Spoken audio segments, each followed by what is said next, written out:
Hello, everyone. This is MJ, and you are at my channel called Reading This Life. This channel is where we talk fiction, friends, and fun. Welcome to episode 3 of Dark Pages. This is a new series that I've started focusing on authors, specifically authors within the genre that I love, which is horror. A number of my fellow booktubers have read his books, have promoted his books, and it's about time that I read his books and had him on this show. So let me pull Brian over, and we're going to go through our interview questions. Hi, Brian. Thanks so much for being here. It is amazing to have you. Hello, MJ. Thanks for having me. You got it. I feel like there's a little bit more rock and roll here today, which I love. Cool.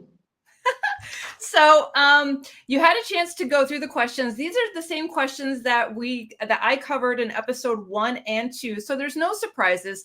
And this series is really geared for people to have an introduction to you, to find out more about you as an author, and to find out what makes you tick a little bit and where they should start with your writing. So let's just jump right in. What inspired you to be a writer, Brian?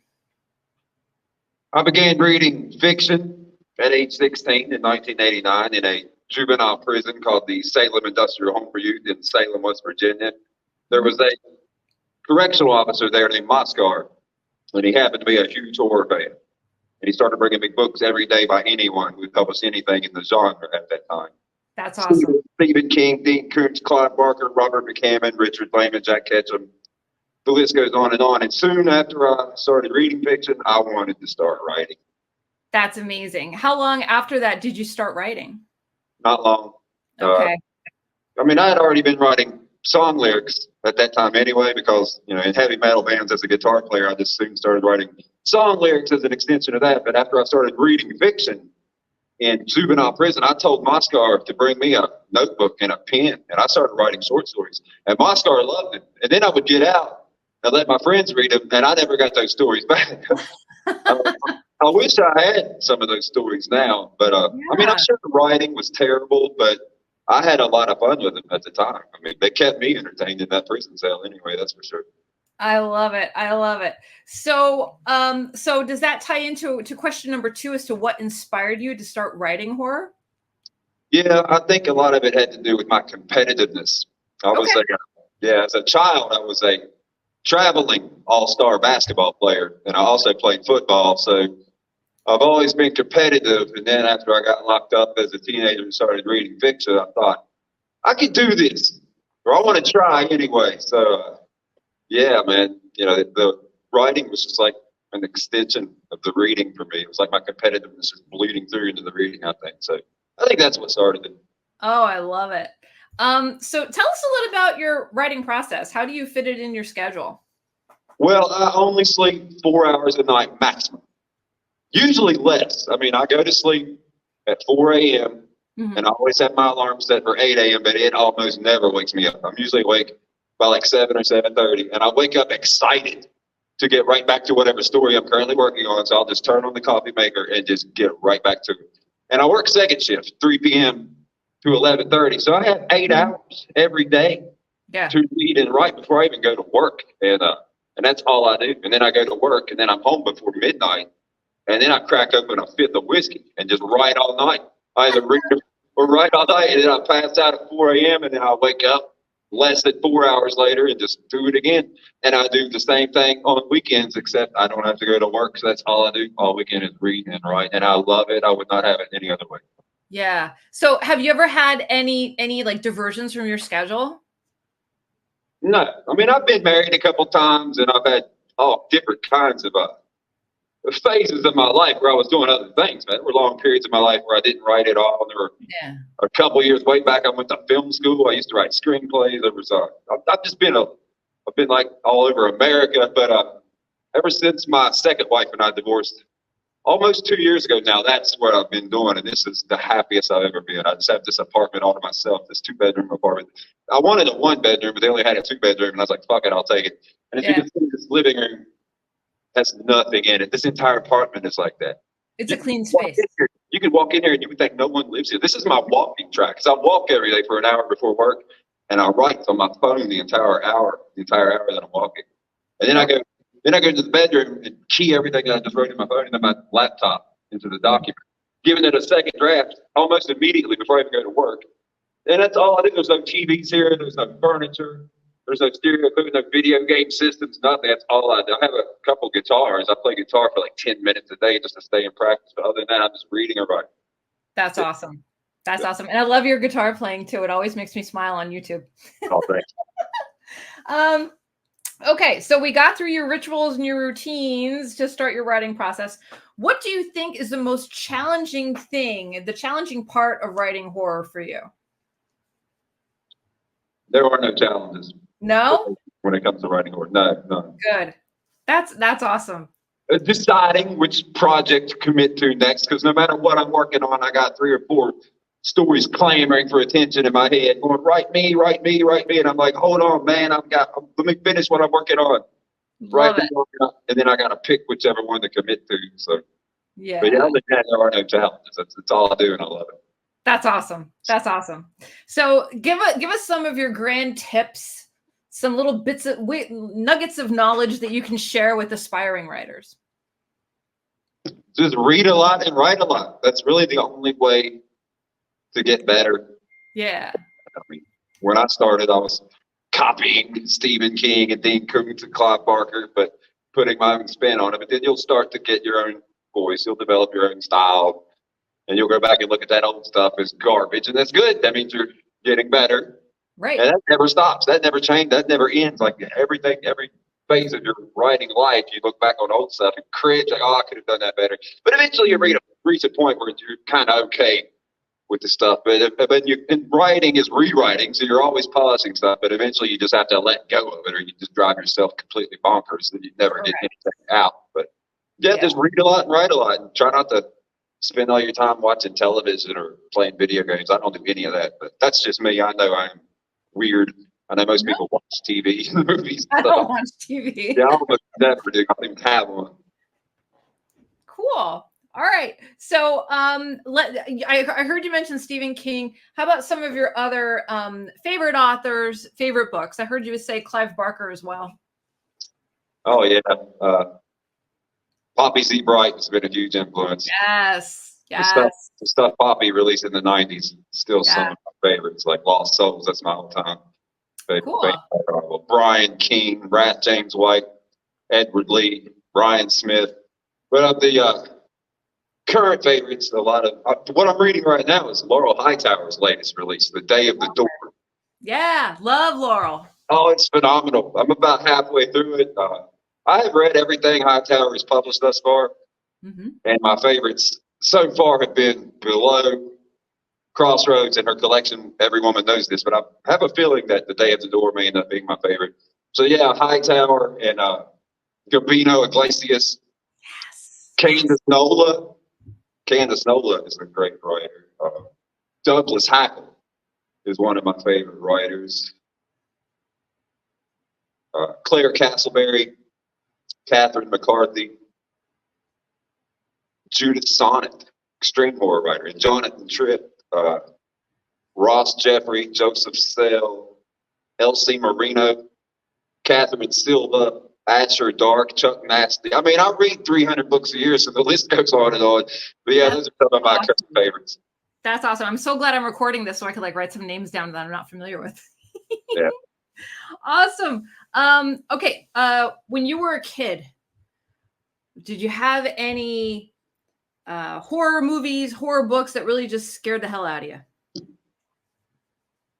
No book or movie has ever scared me, but the movie that changed my life, or an experience that changed my life. Yeah. In 1980, when I was 7 years old, was seeing The Shining on a big screen in a theater.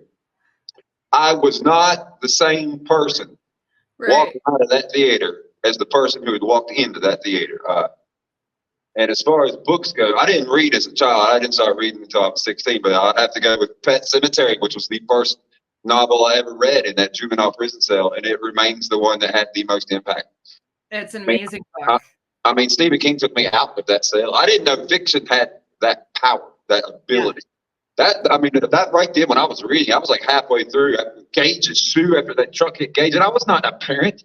at 16. I was a hardcore, thugged out criminal to the max, dude. On Jones 1, the hardest of the hardcore halls in Salem.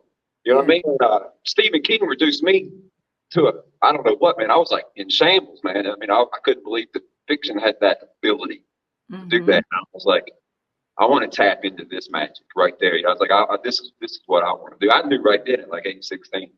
Oh, I love it. I love that so much. That book, that's one of like the first Stephen King's that I just fell in love with immediately. And I couldn't believe just like the different places that he took me, you know, like at one point, honest to gosh, like I almost started crying, you know, it was just that powerful and effective. Yeah. Okay, let's see. So if you could choose one of your characters to come to life and hang out with you for a day from one of your books, who would it be? And give us a little bit about their backstory. Either Sirius or Olivia, one of the immortal 11-year-old twins, fraternal twins, a boy and a girl in my vampire novel, Alive Undead. And I would tell them, since I created you, it is now your turn to recreate me as a vampire. Nice. All right. If you could collaborate with any other author, now not collaborate with like, you know, sharing a work, but like an anthology or something like that, living or dead, on a horror novel, who would it be and why?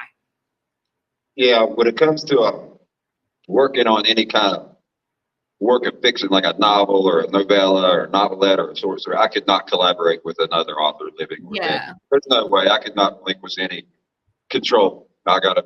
That's a solo endeavor for me. But you know, if we're talking anthology, it doesn't really matter. I don't know. I don't even write short stories anymore, but I have a lot to choose from. So if anyone wants any of my old short stories to put it in one of their anthologies, I always say that's fine. So, I mean, I got a few of those coming out, but it doesn't really matter. But as far as films, I would love to collaborate. There are 3 that I would love to collaborate with, of course. Okay. Rob Zombie, Quentin Tarantino, and especially Addams Family Films, which is Toby Poser, John Adams, and their daughters, Lulu and Zelda. Do you know who I'm talking about? No. What Addams Family Films. They created Wonder Wheel Productions, and they all 4 work together. They write their own movies, direct the movies, produce, star in them, everything. And they have released some of the baddest horror movies I have ever seen. And their latest is my favorite. It's called Where the Devil Roams, and it's free on Tubi right now. Oh, cool. Yeah, it's only 90 minutes long, man, and it is phenomenal. It's a work of art. It's like watching a 90-minute horror poem. Oh, I love that. Check out Where the Devil Roams, man. And but yeah, so one of those 3 I would love, because you know, film making is a collaborative endeavor anyway. So I would love to do that. But I could not write a story or a book or anything with another author, living or dead. Yeah. Okay. How about do you have any upcoming projects? Any new releases? Anything on the horizon that you could share with us? Yeah, July 21st. Just a few days from now, whenever that is, maybe a week or so. Candace Nola at Uncomfortably Dark Press is releasing, believe it or not, a collection of micro poetry from me. No. called Blackout. And I love it. What happened was, man, I don't consider myself a poet, because I mean, I don't write a poetry a lot, but I like poetry, and I know a lot of people frown on poetry.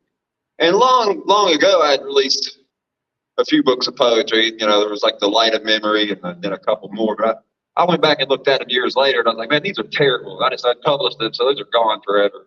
Yeah. But about a year or so ago, a little over a year, I started noticing I would wake up in the mornings and I would see these little pieces of micro poetry on my phone that I'd composed in blackout with no memory of having written any of it. Like after I'd get too drunk to work on my fiction, apparently I was writing these little pieces of micro poetry, and most of it was kind of nonsensical, so I would just delete it. Some of it I was like, I actually like this, so I started keeping it. So I would keep it in my phone, in my drafts folder, where I write everything to myself, and text messages to myself, and so it's all time stamped and dated, so I would know what day. So before you know it, I'd have a whole month of January's micro poetry, and then February, and then March, and the stuff I kept. And eventually I had like a whole year of it. I was like, well, maybe I'll just put it out as a collection of micro poetry and release it myself. So that's what I did. I even hired Don Noble to make a cover for it. For Blackout's a phenomenal cover. and I had it all ready to go in the manuscript, and I was that close to publishing it. But we writers, you're a writer, we stand exposed by our prose, whether we want to admit it or not. I mean, we are stripping naked as naked gets in front of a reader. Yes. That's what fiction. This is coming from someone who has an autobiography available worldwide.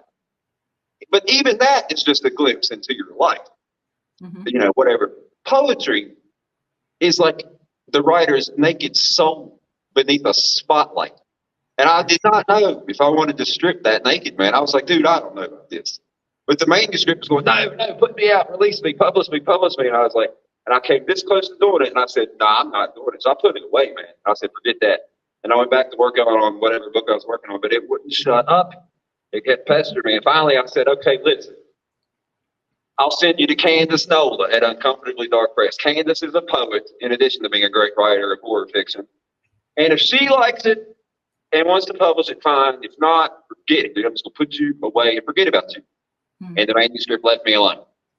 So I guess that was enough. So then I just forgot about it. Went back to working on whatever book I was. Well, but I messaged Candace and I was like, look, I got this manuscript of micro poetry. I know that kind of sounds crazy, but and I don't even know if I want to publish it. And you may hate it, but is it okay if I send it to you? As a submission. She was like, yeah, I'm getting ready to go on a road trip to go ahead and send it, and I'll get back to you when I can. And I forgot all about it, man. But it wasn't that much longer. Not a long time later, I was at work and got an email from Candace. That's awesome. And she said her exact words were, comma, I love this. And yes, I want to publish this. And I was like, okay, I guess so. I guess we're doing it. So it's going to be out. We're on Godless Only on July 21st, and then everywhere else on July 30th. And then a week after that, Winding Road Stories in New York.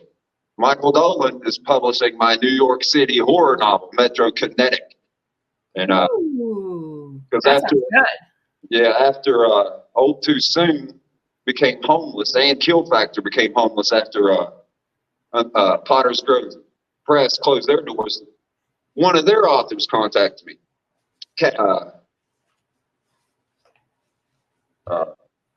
Claire Castleberry. She's one of my favorite authors. She contacted me. She's like, what are you going to do with Old Too Soon and Kill Factor? Are you just going to publish them yourself, or are you going to submit them to another publisher? I was like, I don't know. She's like, send them to my publisher, Michael Dolan in New York, and I'll put in a good word for you. And I was like, okay. So I did that. He was going to publish both of those. Plus, he's like, you got anything new? And I got a bunch of stuff that no one's even seen yet. So I just picked out. I was like, well, he's in New York, and I have this New York City horror novel, so I'll send him Metro Kinetic. So I submitted all three of those, and then I didn't hear back from him. And then by that time, Outcast Press had already picked up Kill Factor, and then Candace at Uncomfortably Dark had already picked up Old Too Soon and my collection of micro poetry. So then he messaged me back, wanting to publish all three of them. I was like, well, two of them are gone, but you can still publish Metro Kinetic if you want the brand new. And he was like, oh yeah, so that's coming out August 6th. Cool. Yeah, and he's fantastic. He's a great writer and a great editor. So I mean, he took the book to another level. It's better now than it was when I gave it to him. Oh, I love it. And I love the title of it too. So I read recently from you, Flesh Rehearsal, because we knew that we were going to have this chit chat. And I'm like, Brian, I've always meant to read your books. Where do I start? And I've got Old Too Soon here that I'm halfway through. For all of my viewers, where would you suggest that they start with your work? And also describe your work a little bit for them. What style horror is it?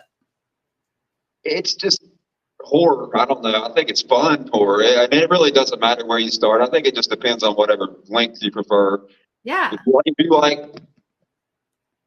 novels, I would suggest my latest, of course. My latest is always my favorite, which is Old Too Soon. But if you like serial killers, you could always start with the one you read, Flesh Rehearsal. Or if you like haunted houses, you could start with Autumn Gothic. Or if you like vampires, you could start with my vampire novel, Alive Undead. Or if you like short stories, I have two collections of short fiction, Sinister Mix and Perpetual Dread. Or if you prefer novellas, you could always start with either Road Harvest or Grinding Road or Kill Factor, which came out earlier this year with Outcast Press. So, I mean, it really doesn't matter. I mean, if you like one of my books, you're probably going to like all of them. And if you don't like one of my books, you're probably not going to like any of them. all I know is that I had a lot of fun with all of them. Yeah. And I will tell you that having not read you before, It was gritty. It was dark. It was mysterious. And I wanted to keep turning the pages, which Sweet. I think is just like, you know, a perfect combination for an author to have a reader do that. Thanks so much for checking them out. Yeah. Well, thank you so much for sending them to me. And for everyone, I'm going to list Brian's information here. He also is a fantastic follow on social. He's on Instagram. He has a YouTube channel. And, you know, he speaks from the heart. Tell you that. Yeah. All right. Thank you so much for doing this, Brian. I really do appreciate it. Everyone, check out his new releases coming out. I will list all of the information in the description box below. Thank you for having me, MJ. You got it. I will see you on the socials. Bye, everyone. Thanks for watching.